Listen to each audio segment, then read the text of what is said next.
Conectamos con José Ignacio Vano, gerente de Research de Invertir Online. ¿Y cómo es invertir en tiempos de coronavirus? Buenas noches, José Ignacio. Hola, ¿qué tal, Diana? ¿Cómo estás? Bien, bueno, contanos un poco qué es lo que sucede en algún punto en el mundo de la inversión. ¿Es todo catastrófico como creemos o hay una oportunidad allí también? A ver, es todo complicado, claramente no es un momento para quienes no tienen experiencia en esto, no es el momento de empezar a invertir, pero por supuesto que oportunidades hay. Lo que pasa es que, bueno, estamos en un momento donde es más riesgoso que normalmente invertir en la bolsa. Viste, normalmente existen un montón de alternativas, desde algo muy conservador hasta algo muy agresivo, y actualmente lo que normalmente es más conservador se está achicando cada vez menos, y mucho más para quienes estamos en Argentina. Me imagino. José Ignacio, buenas noches. Facundo Sonati te saluda. Hola, ¿qué tal? A ¿Cómo nivel estás? global hay una situación que se repite semana a semana donde el término que se utiliza es flight to quality, que todos los activos van de alguna manera a resguardarse en aquellos activos más seguros. Eso de alguna manera, ¿cómo impacta en un país como la Argentina que de por sí tiene una situación bastante endeble en materia bursátil, un mercado muy chico? Bueno, a ver, depende para qué cosas, digamos. En todo lo que es Siempre pensando en lo que es acciones, ahorro, digamos. ahorro. Ok. A ver, Argentina en realidad en este tema ya traía algunos problemas anteriores, ¿no? Entonces todo lo que tiene que ver justamente con las alternativas más conservadoras de inversión, como eran las letras y demás, ya hace algunos meses que estamos en problemas justamente por lo que significa el problema de la renegociación de la deuda y demás, de lo que estamos teniendo muchas novedades estos días. Ahora, particularmente para lo que ocurre, por ejemplo, con las inversiones en acciones y demás, lo que ocurre es que en un mundo donde ya todo es muy volátil, la situación argentina amplía esa volatilidad, hace que todo sea aún más volátil, pero sigue aplicando lo que decía antes, ¿no? O sea, hay algunos sectores, hay que estar dispuesto a buscarlo, digamos, y hay que estar dispuesto en este momento a soportar alguna volatilidad, pero hay algunos sectores que todavía pueden tener buenas condiciones, pueden estar en buena situación. José Ignacio, buenas noches. Nicolás Luca lo saluda. Hola, ¿qué tal? ¿Cómo estás? Bien, gracias. Entiendo que en este contexto de pandemia y de crisis, todos los focos están puestos en otras cuestiones, ¿no? Sí. Pero sin ánimo de ser demagogo, el común de la gente, nosotros por lo menos, ¿qué podemos hacer para cuidarnos en un país cuya situación económica no solamente no ha cambiado, sino que ha empeorado, ¿no? O sea, el riesgo país está a 3 veces más de lo que estaba hace 3 meses atrás.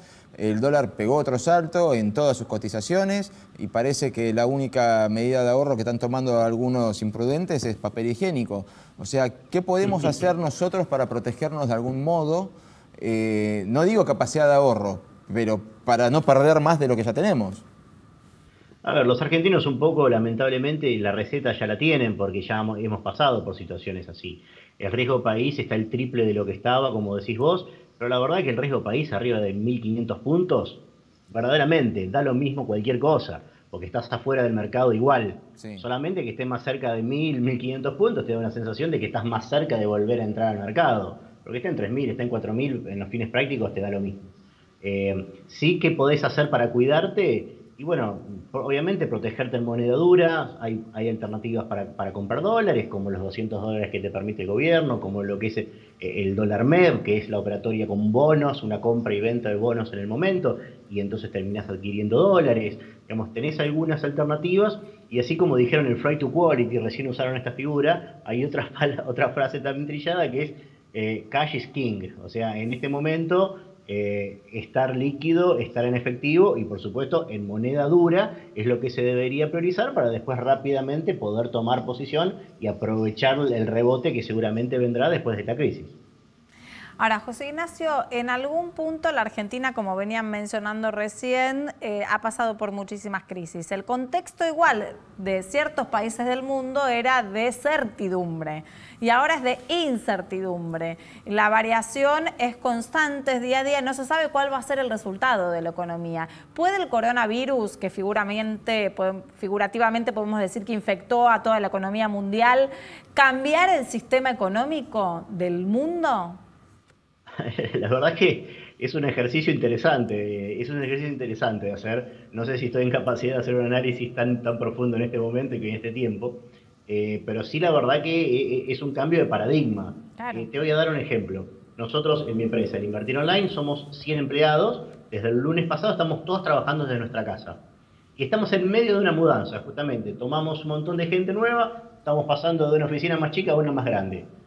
Y ahora hace una semana que estamos trabajando todo en nuestra casa. Y un poco nos preguntamos, ¿era necesario cambiar de oficina? ¿Era necesario pasar a una más grande? Si estamos trabajando todos bien desde casa. Claro. Hay algunas cosas como estas que la verdad que te empiezan a cambiar un poco el modo de pensar, un poco el modo de ver las cosas, porque creo que nos vamos a dar cuenta que hay muchas cosas que podemos hacer distinto. Viste que muchas veces te habla de esto. Bueno, dijeron en la presentación, ¿no? Esta turbulencia, este riesgo es una oportunidad también, es una oportunidad de aprender, porque estamos dándonos cuenta que hay muchas cosas que podemos empezar a hacer distinto y va a ser desafiante. Sobre todo teniendo en cuenta cuánto durará esto, no tenemos claro cuál puede ser el fin del ciclo. Tenemos un ejemplo muy claro, sí, que aparentemente ya recorrió la curva completa, que es el caso de China, que empezó el 31 de diciembre, que tuvo un pico hace un par de semanas y a partir de ahora está bajando hasta que últimamente dijeron directamente que no tienen más casos. Son 5 meses. Pero tomando unas medidas de control férreas, claro, no necesariamente todos los comenzaron países en lo van a diciembre. poder hacer o lo van a querer hacer, Claro, incluso por política. Hay algunos países que decían, mira, para mí es más grave el efecto económico de cerrar completamente la actividad que tener algunos casos de coronavirus. Está bien, José, Voy a pero... tomar postura sobre eso, digo, es la tesitura que están tomando en algunos países. José, Entonces China- la verdad que todavía no tenemos claro esos países cómo van a China, llegar. perdón que te interrumpa, pero China lleva Sí. 5 meses recién tomando medidas desde el día 1 y sin las garantías constitucionales que nos caracterizan a nosotros, han tomado medidas extremas que nosotros no podríamos tomar ni serían deseables que tomemos. O sea, ¿cuánto puede llegar a durar la curva a nosotros? Todavía los epidemiólogos no lo saben. O sea, Es exactamente mi punto. Es justo lo que estoy diciendo. Digo, el único caso que tenemos es un caso que para nosotros es distinto. Porque justamente es lo que decía, están tomando medidas que no creo que nosotros podamos tomar. Claro. Entonces, Por eso la gran duda es, vos tenés dos alternativas, digamos. ¿Las medidas de China funcionaron o no funcionaron? A nosotros nos convendría que no funcionen. Claro. Porque si no funcionaron, quiere decir que el ciclo naturalmente muere en el tiempo que duró en China. Claro. Por eso Y yo si me funcionaron, refería... quiere decir que la única alternativa es hacer eso. Por eso me refería a este cambio de paradigma del que veníamos hablando, porque si irse a las monedas duras significa tratar de conservar los dólares que cada uno tiene en su medida, y bueno, hay que ver si después del coronavirus el dólar sigue teniendo el mismo peso que siempre. Acá está Bueno, Facu que quería preguntar. Algo de eso quizás lo puede explicar lo que está pasando con el oro, un histórico resguardo de valor que volvió a máximos. Es un poco así, y si hay, además del oro, otros metales o recursos para resguardarse en estos tiempos. A ver, el oro es un buen caso, está cerca del máximo, pero también tuvo un impacto por temas medio complicados. La verdad que no me voy a detener acá porque tiene que ver con temas de manejo de portafolio y cobertura de márgenes y demás, digamos, pero está igual al 10% de lo que llegó a ser el máximo. Sí hay algunas alternativas para cobertura, y claramente todo lo que tenga, digamos, valor de por sí, todo lo que pueda tener un valor, digamos, físico, puede ser una alternativa de cobertura. Lo que pasa es que, ¿cuál es el tema? Normalmente uno funciona bajo la hipótesis de que el mundo es como es y que en algún momento va a volver a la normalidad. Entonces, si estamos ante esta situación, hay muchas alternativas. Si estamos ante un cambio en la humanidad, y no quiero ser tan exagerado, no sabés cómo puede terminar. Claro, posiblemente no vuelva entonces a hacer lo mismo. Bueno, todo un desafío a nivel económico también en algún punto, José Ignacio, pero en este sentido me gustaría preguntarte, si vos tenés contacto con otros hombres de negocios, ¿cuál es la visión también? ¿La tensión se percibe o en general tratan de ser más cautos? No sé si hay alguna comparación entre los de la Argentina y los del mundo. Mira, un poco el mismo mercado, la verdad que el mercado tiene la gran ventaja, quiero decir, lo que está pasando con las acciones, con los bonos, etcétera, tiene la ventaja de traducir, de traslucir, de mostrar el humor. Y vos lo que estás viendo es que los títulos, las acciones en Estados Unidos, no necesariamente en Argentina, en Estados Unidos suben 6% un día, bajan 6% otro día y al día siguiente lo contrario. Eso quiere decir, la gente que está detrás de todo esto está tomando las decisiones, en algún momento dice, esto se soluciona rápido, compremos todo porque va a volver a reaccionar el mercado, y al día siguiente te dice, no, pará, mejor pienso que la situación va a estar peor, vendamos todos, y esas oleadas de compra y venta son las que hacen que todos los días el mercado se mantengan con esta volatilidad. José Ignacio, te pido que te quedes en línea porque vamos a hablar con Facundo acerca de las empresas, ¿no? Lo que fueron perdiendo en este sentido y el valor de las empresas en la Argentina y las comparaciones que tienen, que siempre son los datos especiales de Facundo Zanatti. Así es, estuvimos hablando un poco justamente de eso. El valor de las acciones en la Argentina viene cayendo ya desde las PASO del año pasado, pero el coronavirus fue como el último batacazo para terminar de generar una caída en el valor radical, que solamente en las empresas listadas en Nueva York, empresas argentinas, la pérdida alcanza los 33.000 millones de dólares de pérdida de valor. ¿Es mucho? ¿Es poco? Es muchísimo, porque equivale a lo que valía Mercado Libre antes de esta crisis, por ejemplo. Todo Mercado Libre. Claro. O, por ejemplo, 5 veces el paquete económico que acaba de lanzar el gobierno nacional para contrarrestar el coronavirus. Claro. O sea, es una dimensión fenomenal, 33.000 millones de dólares de pérdida de valor. Pero vamos a comparar las empresas argentinas y su valor actual con algún tipo de referente, digamos. A ver. Instituciones, personajes. Para que podamos Para que la tomar gente dimensión. dimensione A ver, exactamente me encanta. lo barata que están las empresas en la República Argentina. Y empecemos por la más icónica, YPF. Es la empresa más grande de la Argentina por facturación. Controla casi el 50% del mercado de combustibles, tiene 15.000 empleados y el Estado tiene el 51%. Miren lo que vale, 1.250 millones de dólares. Es equivalente al plantel de Barcelona, el equipo español, vale lo mismo que lo que vale hoy la mayor petrolera Ahora, de la nuestra República empresa Argentina. más importante igual que un equipo de fútbol. Literal. Yo lo compraría, haría Literal. canje. Qué difícil. Ahí hay que ver qué conviene, digamos, si comprar capaz el porcentaje de Barcelona o de un jugador, del pase de un jugador. Ya hay algunos equipos de fútbol que están pensando ante esta emergencia económica que afecta a todo el mundo, en bajarle por lo menos el sueldo en un 20 y un 30% a cada uno de los jugadores más caros. Bueno. Pensemos porque por ahí el Barcelona también puede bajar su cotización. Su cotización en el medio de todo esto.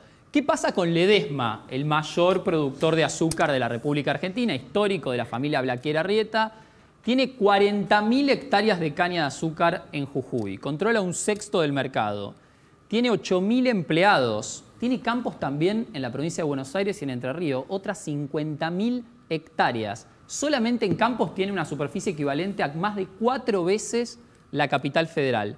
Bueno, vale lo mismo que un Boeing 737 para 200 pasajeros. O sea, nada. 10 veces menos que hace solo 2 años, Ledesma. 80 millones de dólares. Estamos hablando de un Boeing, no de la empresa Boeing. No, de un Boeing 737, un avión pequeño, mediano en realidad, de 200 pasajeros, es lo que vale el mayor ingenio azucarero de la República Argentina. Otro sector golpeado, sin duda, es la construcción, y ahí Loma Negra, la histórica cementera de, en su momento, Amalia Lacroce de Fortabat, la mujer más rica de la Argentina. Bueno, Loma Negra vale solo 540 millones de dólares. Por ejemplo, J.K. Rowling, la autora de Harry Potter, tiene una fortuna mayor a lo que vale la cementera que controla la mitad del mercado en la República Argentina. Es impresionante. Los Nada. números son impresionantes. Convengamos que estos números que está trazando Facundo son de una crisis que ya vienen teniendo nuestras empresas Exacto. argentinas, que por supuesto están acentuadas por el contexto de coronavirus y que lamentablemente van a seguir profundizando en las pérdidas por toda esta situación que es incierta. Exacto. De hecho, un solo ejemplo. El precio objetivo que tiene YPF, según algunos inversores, es que va a caer 3 veces el valor. O sea, va a caer a solo 400 millones de dólares de valor de mercado. Es decir, menos de lo que vale hoy Loma Negra. Otra empresa icónica, Edenor, la mayor distribuidora eléctrica de la República Argentina por cantidad de usuarios, vale 10 veces KM. menos, 10 veces menos que hace un año. Equivale al presupuesto de una ciudad mediana como Mar del Plata. 200 millones de dólares solamente. Vamos a otras dos para tener como referentes quizás más pequeños, pero también una marca muy conocida como Longby, productora de, entre otras cosas, cocinas. Sí. Bueno, vale solo 6 millones de dólares, toda la empresa. La mitad pertenece a la familia Zimmerman, el resto cotiza en la Bolsa de Comercio de Buenos Aires. Es el equivalente a 2 departamentos en el edificio Cábana del barrio de Retiro, por ejemplo, un edificio icónico. Eso es lo que vale toda la empresa. ¿Saben cuánto valía hace 2 años? Más de 100 millones de dólares, prácticamente todo el edificio Cábana. Hoy solo 2 departamentos. Impresionante. Y otro gran grupo en la Argentina, el grupo Clarín, vale solamente el equivalente al pase de un jugador de Boca, de exjugador de Boca, Cristian Pavón. 50 millones de dólares es lo que vale hoy Artear, Mitre, obviamente el diario Clarín y todas sus plataformas audiovisuales. Eso es lo que vale el grupo Clarín hoy. Solo 50 millones de dólares. Que es una muestra de todo el mercado audiovisual, ¿no? Hemos repasado recién desde petróleo, comunicaciones, hasta construcción también. Sí. Volvamos a la mesa. Me gustaría saber si, no sé si pudiste escuchar, José Ignacio, la exposición de Facundo para darnos también tu evaluación al respecto de cómo van a quedar las empresas argentinas. Genial, Facundo, la verdad que me encantó. Me encantó la comparación, pero aparte clarísima con los ejemplos. Yo te lo digo a decir de un modo por ahí más complejo. Reímos o lloramos. Queremos saber si nos ponemos a reír o nos largamos a llorar. Perdón, es el 0,2% de la fortuna de Slim. Claro. Bueno, El total, ¿eh? Totalmente. Sí, sí, sí. Algo, Ignacio, ahí para repasar que es interesante. Esto tiene impacto en la economía real, porque muchos creen que son solo las empresas que cotizan las que perdieron valor. Pero también esto impacta en la economía real, ¿no? Sí, por supuesto. Perdón, me quedé con un tema del punto anterior, que es justamente, estamos empezando a tener este tipo de preguntas, o sea, y eso creo que de por sí ya es un signo. El tipo de preguntas quiere decir, ¿no están ya demasiado baratas? Ya cuando empiezan a preguntar ese tipo de cosas, quiere decir que hay gente que está viendo oportunidades justamente por cosas como la que dijiste vos. Por supuesto que quien en este momento empieza a invertir en acciones, lo primero que tiene que saber es que va a haber volatilidad y que muy probablemente en las próximas semanas, meses, vea incluso que su portafolio vale menos que lo que vale ahora. Ahora, pensando en un mediano plazo, largo plazo, es claramente una gran oportunidad. A nivel histórico, el índice Merval medido en dólares rara vez bajó por debajo de la línea de los 350 puntos. Ahora está en 270 puntos. Una sola vez lo hizo, que fue después de la crisis del 2001. Y en ese momento, quien entró en plena caída y compró cuando estaba perforando los 300 puntos, en un año volvió al mismo valor. Es decir, tomando el único ejemplo que tenemos en la historia argentina, tu riesgo sería una exposición de un año y a partir de ahí fue siempre para arriba. Entonces tenemos ahí algunas oportunidades para algunas personas, pero debo decir, por supuesto, hay que bancar la volatilidad que vamos a tener en las próximas semanas.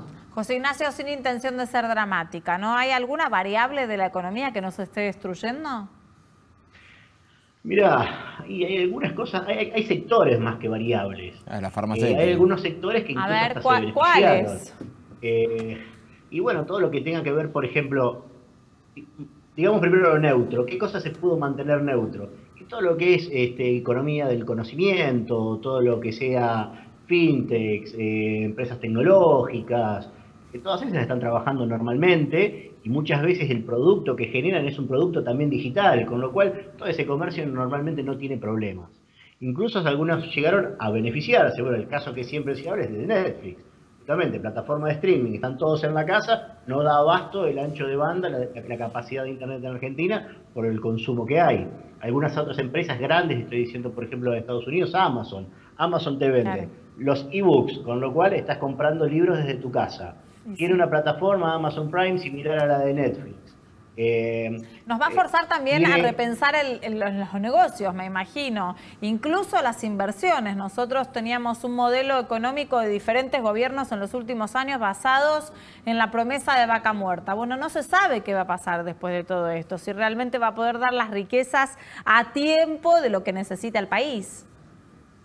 Sí, bueno, ahí Vaca Muerta aparte tiene el problema de, entre todos los activos que perdieron mucho valor, se encuentra el petróleo. Claro. Y el petróleo está a un nivel en el que Vaca Muerta no es rentable la extracción. Necesitamos el petróleo más cerca de la zona de los 40, 45 dólares por lo menos por barril, y en este momento estamos debajo de 30.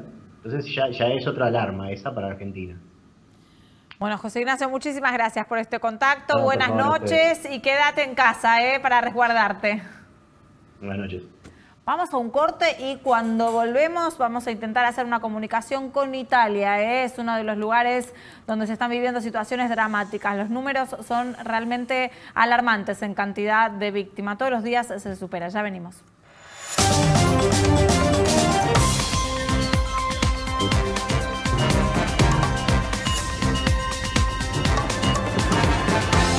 Cuídate sin miedo, cuidémonos con responsabilidad. Si estás en tu casa, en el canal de la ciudad, te hacemos compañía. Quédate en casa, quédate en el canal de la ciudad.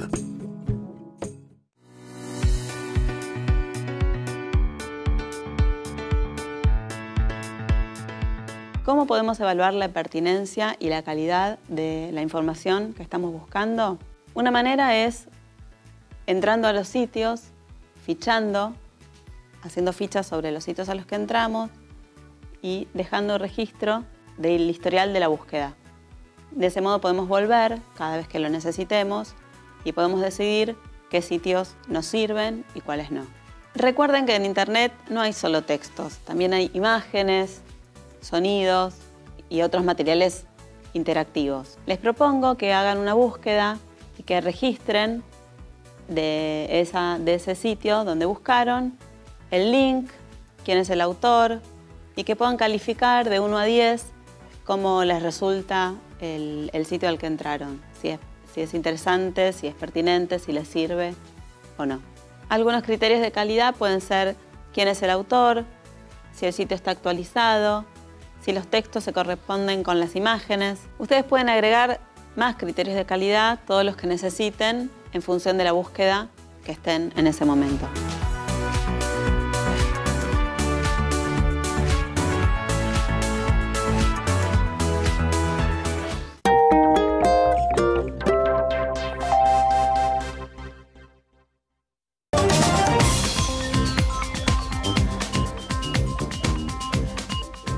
Vamos a contactar con Turín, Italia. Está Daniel Martínez, que es corresponsal de ESPN Italia. Hace 21 años que está viviendo en el país, donde ahora se viven situaciones dramáticas. Italia volvió a tener un récord en el día de hoy de muertos por coronavirus. 627 personas fallecieron en tan solo 24 horas. Daniel, buenas noches.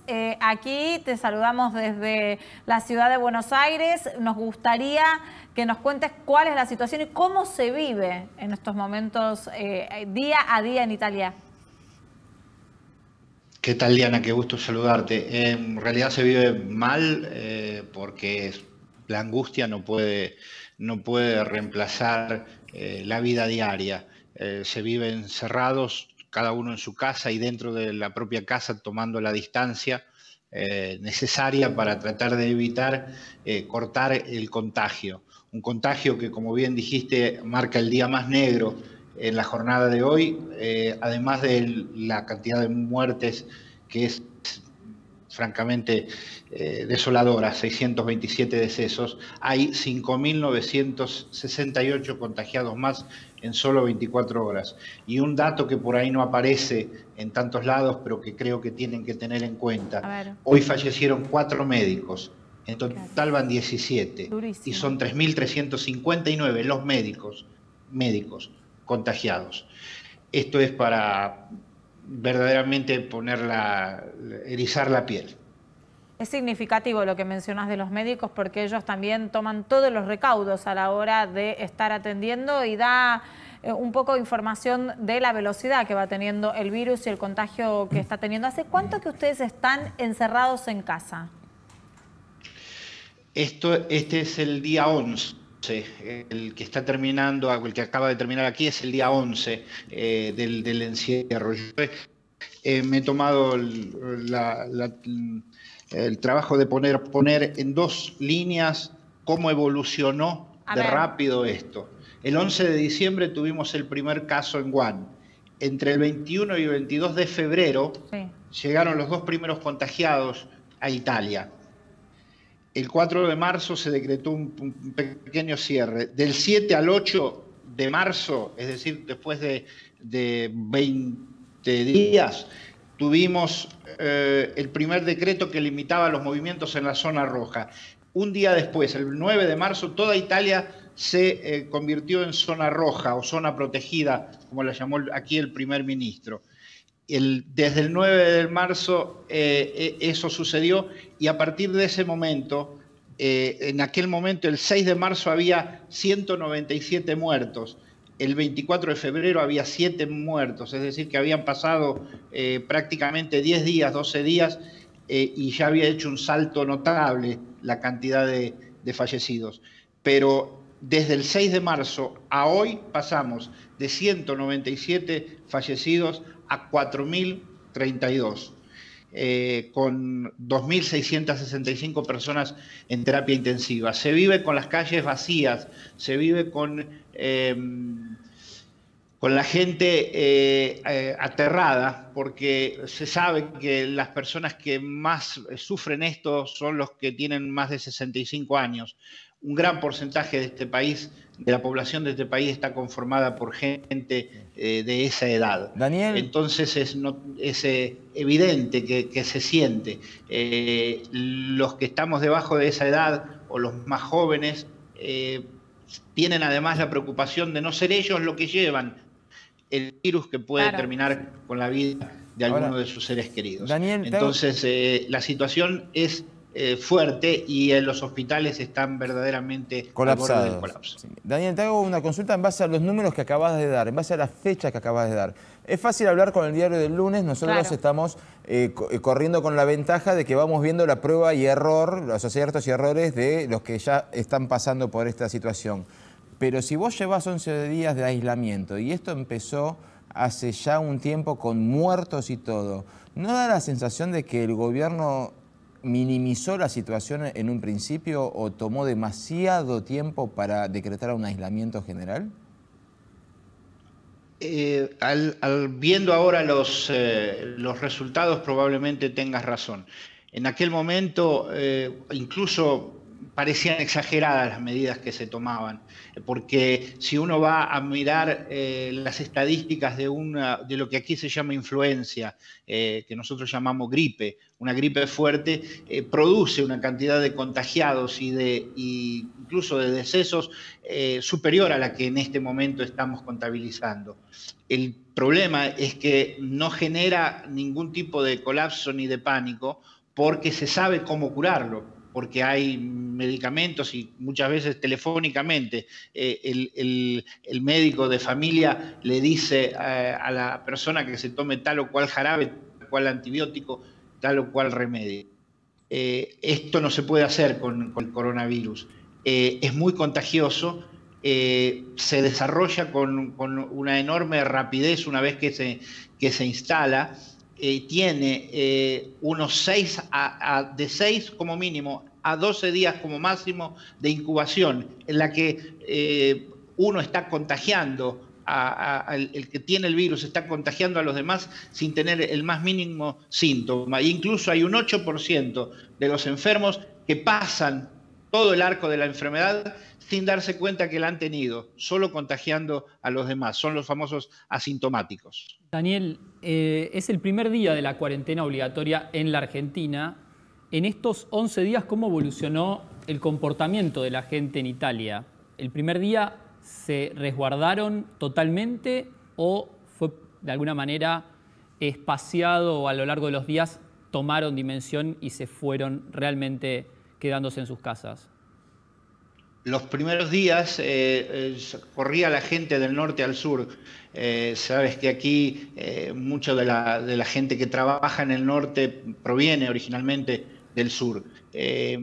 Y algunos gobernadores de las regiones del sur han decretado la cuarentena para quien llegaba. Los trenes en la noche, sobre todo, viajaban completos. Y cuando llegaban los esperaban y los ponían en cuarentena. Una cuarentena que en realidad es una quincena, porque son 15 días de mínimo estar dentro, pero como te digo, no se sabe en el momento exacto en el que se toma aquello, se estira muchas veces mucho más. Luego se tomó con un poco de liviandad y todavía al día de hoy se están restringiendo cada día más las cosas. Desde ayer estuvo el de Milán. Desde mañana en Roma, todos los automóviles que circulen serán controlados para ver si están justificados o no de andar por las calles de la ciudad eterna. Daniel, muchísimas gracias por el testimonio. Nos sirve también porque empezamos a ver cómo fue funcionando en el resto del mundo. Nosotros tenemos todavía unos días de aislamiento social y preventivo. Vamos a estar en contacto. Buenas noches, muchas gracias. Y a todos ustedes Gracias a vos, Diana. A todos ustedes